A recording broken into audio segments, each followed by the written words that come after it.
തിരുവനന്തപുരത്തെ ജനങ്ങൾ മാറ്റം ആഗ്രഹിക്കുന്നുണ്ടെന്നും മണ്ഡലത്തിൽ നടക്കുന്നത് ത്രികോണ മത്സരമാണെന്നും എൻഡിഎ സ്ഥാനാർത്ഥി രാജീവ് ചന്ദ്രശേഖർ നാമനിർദ്ദേശ പത്രിക സമർപ്പിച്ചതിന് ശേഷം മാധ്യമങ്ങളെ കാണുകയായിരുന്നു അദ്ദേഹം.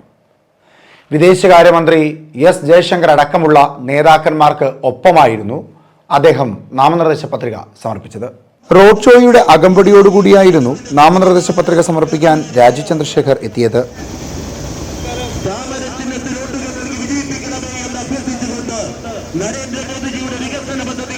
വിദേശകാര്യമന്ത്രി എസ് ജയശങ്കർ, നയതന്ത്ര വിദഗ്ധനായ തെരഞ്ഞെടുപ്പ് ചുമതലയുള്ള ടി.പി. ശ്രീനിവാസൻ, ബി.ജെ.പി. ജില്ലാ president V. Rajesh, N. Krishnadas അടക്കമുള്ളവർ രാജീവ് ചന്ദ്രശേഖറിന് ഒപ്പമുണ്ടായിരുന്നു.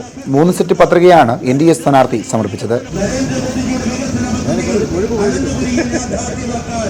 രാഷ്ട്രീയത്തിനപ്പുറം രാജ്യത്തിനും തിരുവനന്തപുരത്തിനുമാണ് ഊന്നൽ നൽകുക എന്ന് രാജീവ് ചന്ദ്രശേഖർ പ്രതികരിച്ചു.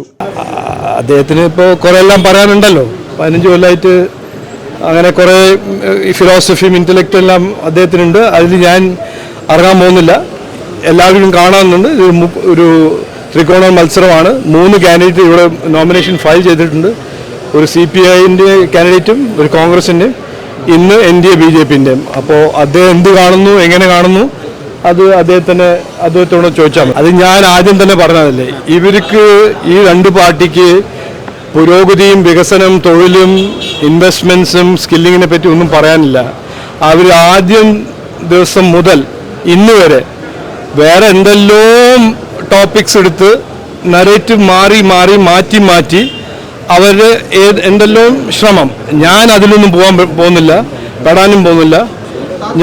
ഞങ്ങളുടെ നരേറ്റീവും ഞങ്ങളുടെ ക്യാമ്പയിനും ഇന്ത്യയിൽ വന്ന കഴിഞ്ഞ 10 കൊല്ലത്തിൽ കണ്ട പുരോഗതിയും വികസനവും ഡെവലപ്മെൻറ്റും തൊഴിലും സ്കില്ലിങ്ങും അതിനെപ്പറ്റിയാണ് ഞങ്ങൾ ക്യാമ്പയിൻ ചെയ്യുന്നത്. മറ്റവർ എന്ത് ചെയ്യുന്നു അത് അവരോട് ചോദിക്കേണ്ടി വരും.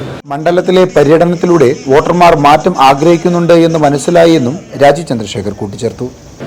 മാറ്റം വേണമെന്ന് എല്ലാവർക്കും എനിക്ക് ഒരു ഭയങ്കര ഡെഫിനറ്റ് ആയിട്ടൊരു ഫീഡ്ബാക്ക് ഉണ്ട്. ആരാണെങ്കിലും തിരുവനന്തപുരത്ത് ഇവിടെ ഒരു മാറ്റം വേണമെന്ന് എല്ലാവരും ആഗ്രഹിക്കുന്നു. M5 news, Thiruvananthapuram.